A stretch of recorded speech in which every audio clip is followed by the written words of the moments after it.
Welcome to this online training on cross-border project management and monitoring. First of all, congratulations on submitting a successful project proposal. Your program will now provide you with the financial means to achieve your project objectives. However, to actually reach these objectives, you will also need to put in place a sound management and monitoring system, together with your partners. A number of things have to be done from the very beginning of a project. A good start to the project is essential to its success. During implementation, you will also have to regularly review your project activity planning and logical framework, set up an effective monitoring system, and make sure you report on time. Let's now see how our partners, Anna, Boris and Carla, are working on this. Hi Anna, hi Boris. I have good news. The grant contract is now signed. As you know, there's been a clarification process and a few adjustments were made to our proposal. I will now send you the latest version of the project attached to the grant contract. Could we agree to have a joint kick-off meeting soon to launch the project? Sure. Good news indeed. That's great, at last. It's been nearly a year since we developed the project proposal. Okay for the meeting. What should be on the agenda? Remember that it is the lead beneficiary's responsibility to ensure a shared vision among partners about what the project is to achieve.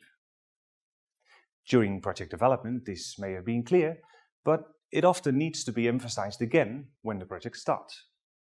Since then, some people may have changed, some partners may have been only loosely involved in project preparation, but also the proposal may have been adjusted during the contracting process.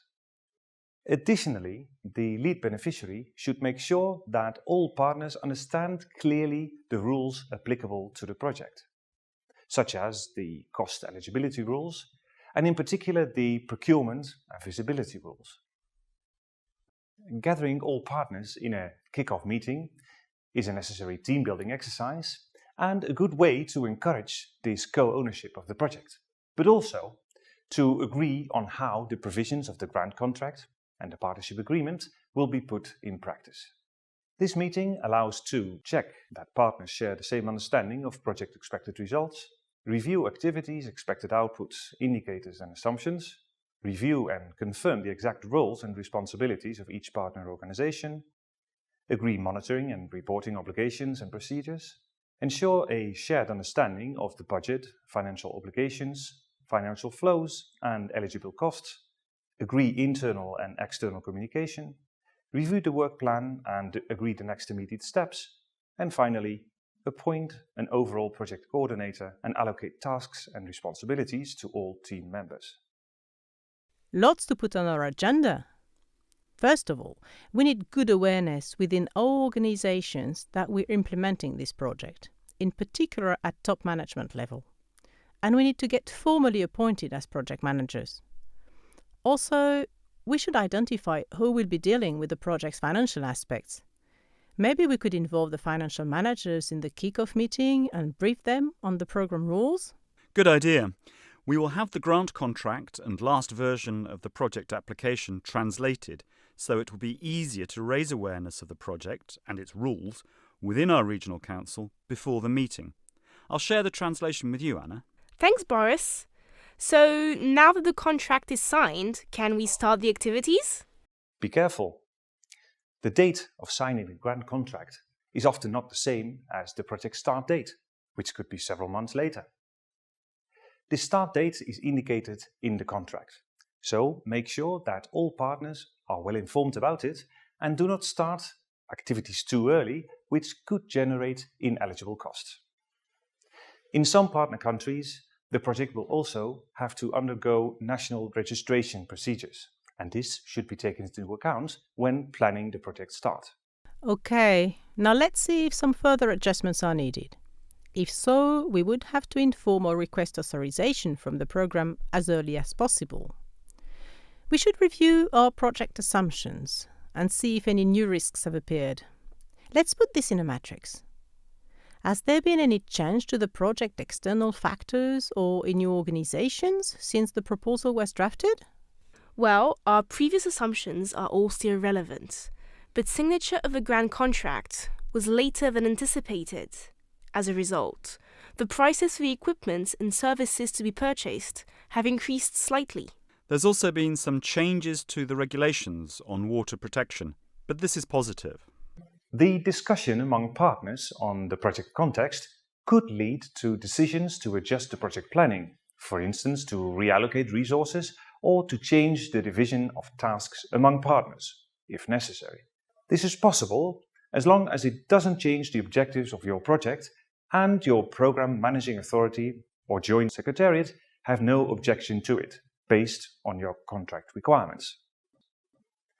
Even if there's been no major change in the project external context, you need to check that all partners are still able to carry out the activities they are responsible for as planned. Maybe some people have left the organization or their financial position has become weaker.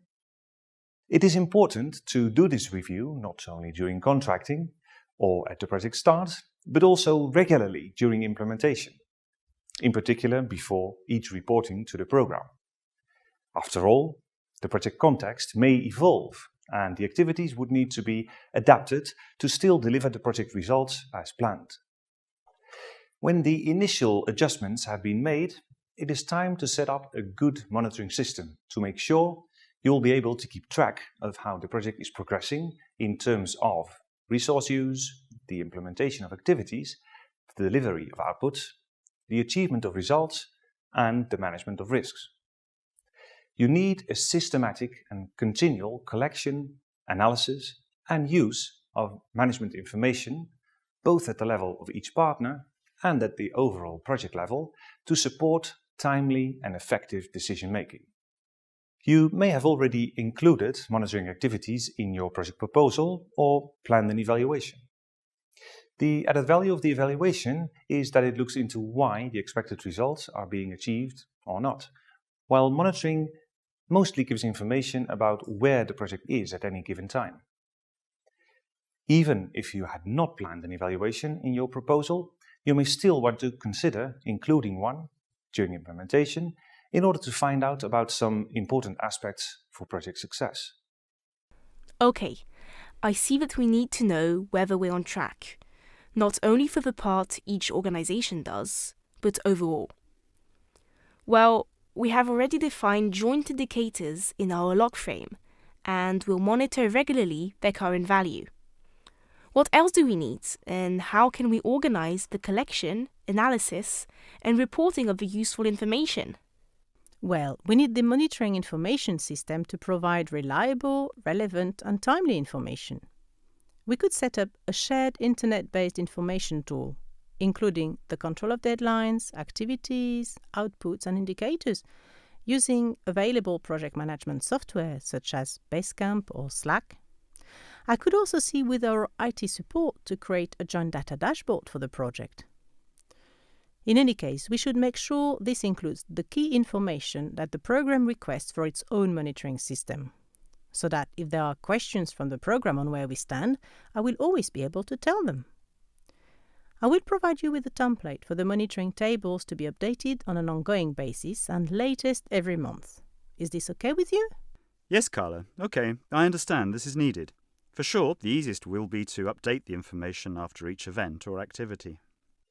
Information included in the monitoring database should be short, with very little narrative. The idea is to avoid the detailed description of activities, to focus only on what this means for progress or probability of achieving project results. Have a look at the written guidance for more information on a monitoring system content and possible tools. Okay to provide regular information for monitoring. But what's the difference between monitoring and reporting? Well, on one hand, the monitoring system is first of all a tool for us to know what's going on, be able to react and take the right decisions at the right time. Even if, of course, it also provides useful information for reporting to the program bodies. On the other hand, reporting to the program is mainly a contractual obligation based on the program templates and requirements. Narrative reporting to the program includes more description of project activities, outputs, and results. It should demonstrate the eligibility of the costs included in the financial report. For instance, describe the use of the equipment purchased or the tasks carried out by people in the project. It should also explain any delays and changes, for instance to the work plan. OK, so how can we ensure this reporting to the programme goes smoothly?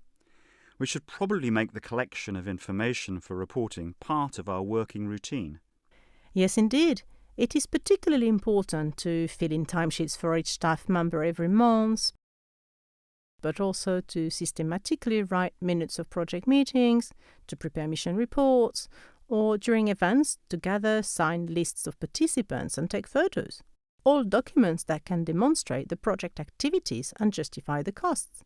In my previous project, we had some costs declared ineligible because we were missing such documents.